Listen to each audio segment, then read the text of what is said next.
En premier lieu, en fait, ça évoque pas directement l'espérance. Parce que quand on parle avec des migrants, évidemment, évoquer le navire, la traversée, les traversées périlleuses, les pertes des personnes, et je me dis, oh là là, quelle drôle d'idée de me faire parler avec espérance et puis traversée, barque et tout ça. Mais dans un deuxième temps, je me suis dit, ah, mais c'est intéressant parce qu'effectivement, la plupart de ceux que l'on voit ici après une traversée périlleuse restent des vivants. Et ceux qui ont perdu la vie, notre foi espère en la résurrection et espère que ces personnes-là sont des vivants en contemplant Dieu face à face.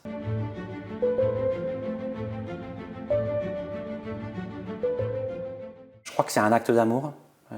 Espérer contre toute espérance, avoir un regard qui espère sur des personnes qui sont dans des situations très complexes, parfois si complexes que la seule chose qu'on veut partager avec eux, c'est une forme d'impuissance.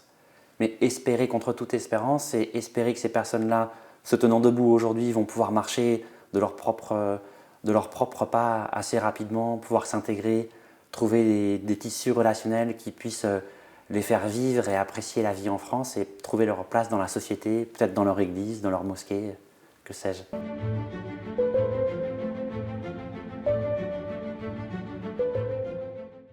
Alors pour moi, c'est tout à fait, je trouve, fondamental de prendre un verset comme ça dans le cadre de la semaine de l'unité. Pourquoi? Parce que le service des migrants, leur accompagnement, redistribue les cartes sociales et les cartes ecclésiales.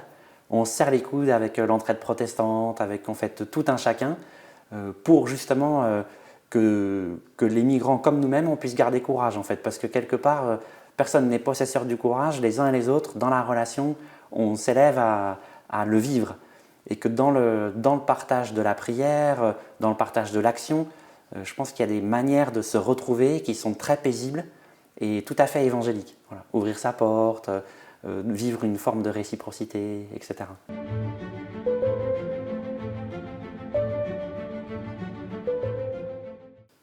Le Seigneur apprend à tous les chrétiens, quelle que soit leur dénomination, à regarder le monde amoureusement et avec courage, à élire les semences de ton évangile pour les faire grandir dans le cœur de chaque homme et chaque femme que nous croisons.